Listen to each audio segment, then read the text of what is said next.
verse 14. So Lot went out and said to his sons-in-law, who were to marry his daughters, "Up, get out of this place, for the Lord is about to destroy the city." But it seemed to his sons-in-law to be just. Okay, so his sons-in-law were not better than anyone else there, than all the other men. I mean, they, according to what they said, they were there as well in the house, right? Most likely dine it as well. They are very blind, because now Lot is telling him, they would have heard, even if they were not there and they ought to have been there, then they would have heard about what happened there, what the people did and how they became blind. That ought to as well have told them something. And now with Lot coming and saying, giving an explanation of what happened, now clearly, how the heck can they think that Lot is just making a joke? The only way they can think like that is if they want to think like that, because they are so deep themselves sinful. Okay, so yeah, maybe Lot's daughters ultimately were saved from very bad husbands. Okay, so as morning dawned, verse 15, the angels urged Lot, saying, "Up, take your wife and your 2 daughters who are here, lest you be swept away in the punishment of the city." Okay, so the next morning, early, angels telling Lot, "Let's go." Right? If we don't go now, you will be caught up in this punishment. So you need to get out of the city. Verse 16, but he lingered. So the 2 men seized him and his wife and his 2 daughters by the hand, the Lord being merciful to him, and they brought him out and set him outside the city. Lot doesn't want to leave. Before Lot made his choice, he saw the beautiful valley down there, and he thought, this is where I want to be. I can make money here. And now, if I'm going to leave, this place is destroyed. I lose everything. I lose absolutely everything. I just have the clothes on my body. Right? Nothing else. Last Friday, when the earthquake struck, right? We all went out. I was actually at that stage without the shirt even on. I just grabbed the shirt and ran out, and when I got down below I put on the shirt. Later on, after an hour or so, we ventured back into the condo to go and get, and everything I had that was really necessary I put in a bag. That's all. See, that is all how much I need. But Lot here, he had no, well, he didn't want to leave anything there. He before saw and what he wanted, and now to let that all go, clearly seeing he made the wrong choice. Abram's not going to lose anything. Lot is losing everything. Okay? So he's lingering. He doesn't want to go. So what the angels had to do, they had to like force him out against their will, force him, and in some other way get him. And when they got to the senses, they were outside the city, outside the gate there. Because even though he was lingering, God was merciful to him.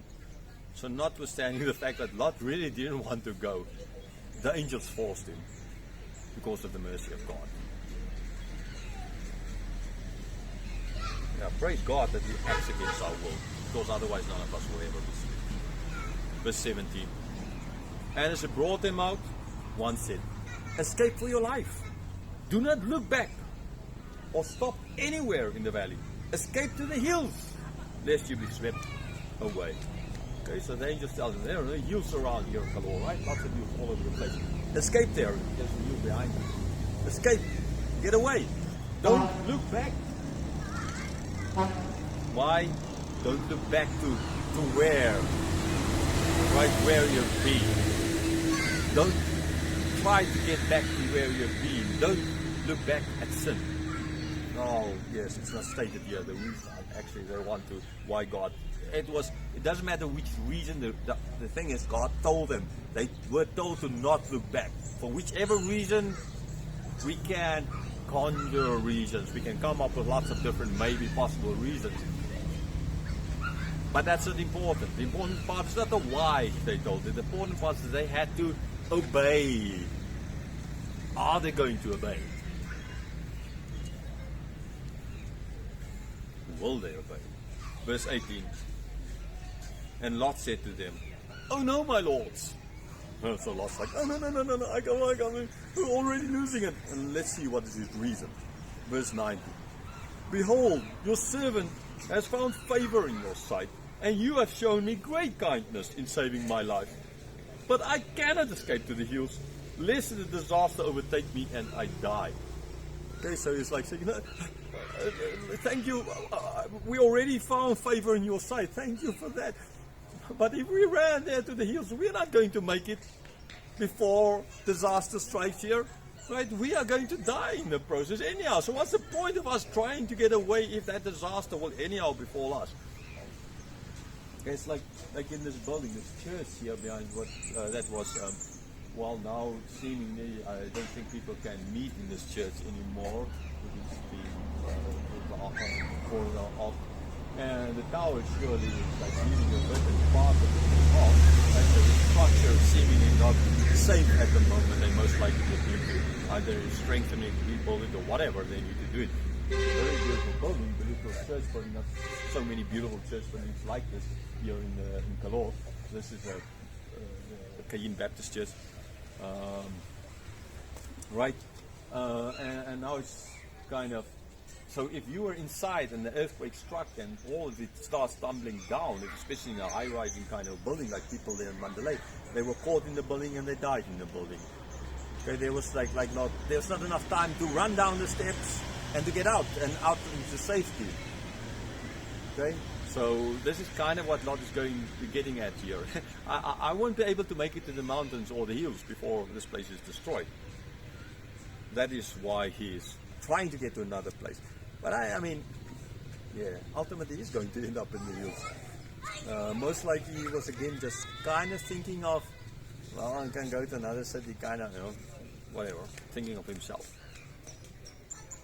Verse 20. Behold, this city is near enough to flee to, and it's a little one. Let me escape there. Is it not a little one?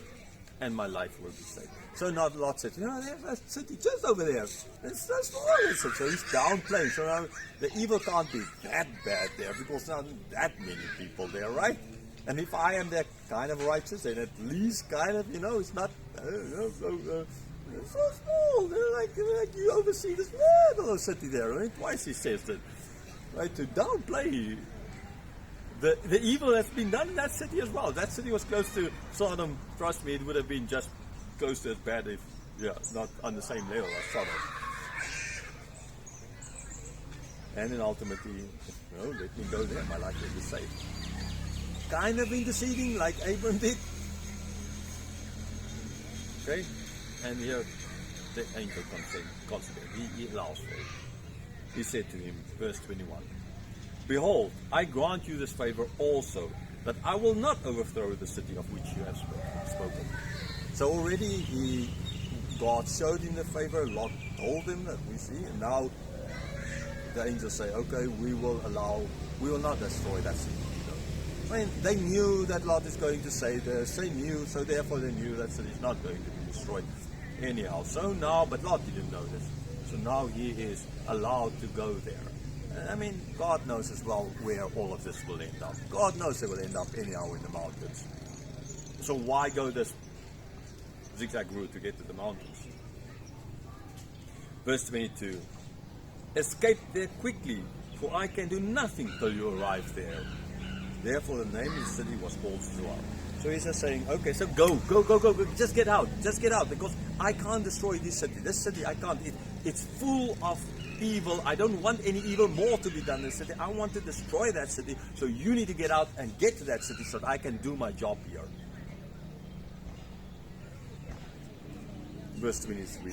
The sun had risen on the earth when Lot came to Zoar. Remember, he went early in the morning. So it's not, sun is not up yet, right? It's just getting light because somewhere the sun is close to, but it's not up yet. Sun didn't rise yet. Now they fled, so it shows as well that this city Zoar really was close to, that he could reach it in time for sunrise, maybe an hour or so. And he reached Zoar. Verse 24. Then the Lord rained on Sodom and Gomorrah sulfur and fire from the Lord out of heaven. And he overthrew those cities, and all the valleys, and all the inhabitants of the cities, and what grew on the ground. Okay, so yeah, here God rains down. Now exactly what it is. I mean, it sounds a little bit like sulfur and fire, like a volcanic eruption. But now in that part of the world, there's no real volcanoes. Okay, Italy maybe, Mount Etna, kind of Vesuvius, but not there. Okay, right. So more earthquake. So sulfur and fire, earthquake. I mean, there's maybe some of the oil, bitumen that in the earthquake started catching fire. I mean, gas pipes, but I mean they would not have had gas pipes. They can rupture and you can have fire. So most likely, because they do get earthquakes there. So like here, earthquake, right? And in this case now, Sodom and Gomorrah being destroyed. They're being judged for their sins. The cities were the valley that Lot saw and thought, oh man, that's so beautiful. Right, things growing in the ground, the things that Lot thought, this will be good for me. All of this is now gone. It's being destroyed. Okay, ultimately for the sin of the people. The people in Sodom and Gomorrah, they were sinful. We've seen it in this chapter, how sinful they were. Really, to their uttermost being, they were sinful. And now, God destroyed. Okay, there was a lot of with earthquake last Friday, just over a week ago. Saturday today, right? Lots of people were killed, more than 3,000 by now. Buildings came down, right? Like this part of this tower. There's another church that we will go to and do some more recording. There's a Buddhist pagoda, and today the reading of the text I did way up in the mountaintop where another temple, lots of walls of the temple came down. Now, is this then judgment like on here, like in Sodom and Gomorrah? Are the Christians in that church or in this church more evil than other people, or the Buddhists up there? Yeah, sure. I mean, I don't believe they're correct in their belief system, but it's like that tower that collapsed in Jesus' days and killed the people, right? What is ultimately the reason here? Is it because they are sinful or they are worse? And they came and asked Jesus, it's because they are more sinful than us? Or and Jesus said, no, the people of Nazareth, they would be a lot worse off in that time. Why? For that the people in Nazareth saw Jesus, and they didn't believe in Jesus ultimately. They rejected Jesus. Okay, so that therefore is then not to draw a conclusion that maybe the Christians in this church are really not believing in God or something, or Christians in that other church, or this denomination, the bad denomination, that other denomination, which is different. This is Baptist, that's AOG. The Apostolic Church of Assemblies of God, sorry, not Apostolic, Assemblies of God Church, right? That they are that denomination. So I mean, that's not what this is about. Okay, it rains on the good and the bad, on the evil and the not evil, and sinful and not sinful. So in this case, this is not what it's about. But in the case of Sodom and Gomorrah, this was what it was about. This was judgment for the sins. Clear judgment for the sins. Okay. Are the people of Myanmar more evil than people in other countries? No. The world at the moment, people everywhere are evil. Okay. We all deserve earthquakes like this, civil wars, typhoons, everything that happened in the last 2 years in this country.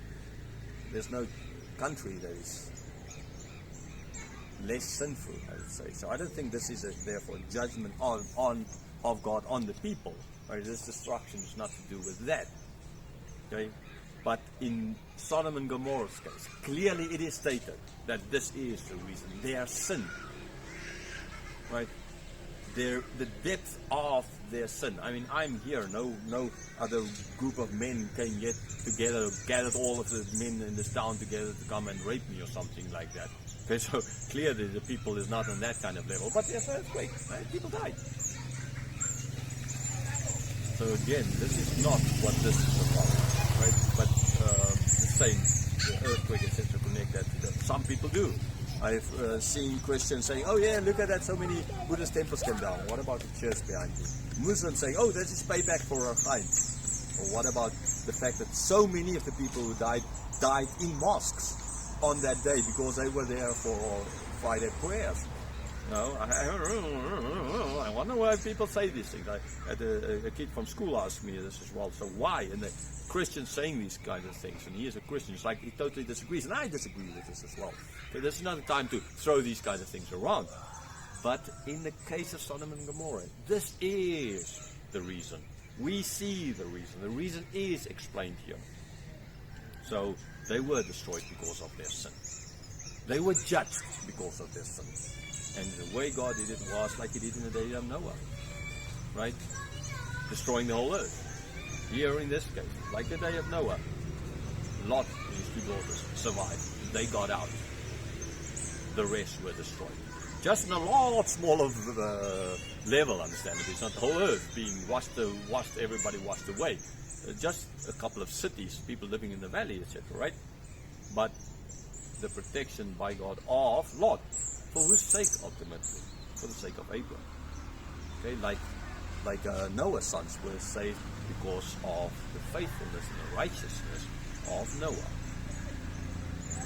Okay, verse 26. But Lot's wife behind him looked back, and she became a pillar of salt. So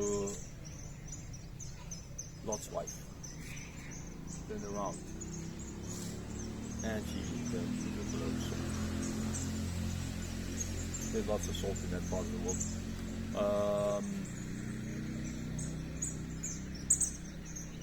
She didn't do what God told her. Can you blame Lot? I mean, looking behind you, that can happen so fast. Or can you blame Lot for not taking better care of her? Like Adam not taking better care of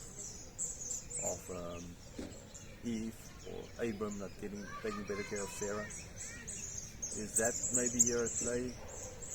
It's kind of difficult to know. I don't want to say that this is what's at play here, right? That ultimately Lot ought to have made sure she's not looking back, because that is kind of a personal kind of decision which happens so fast. I mean, you walk and then suddenly, how the heck do you stop that kind of idea?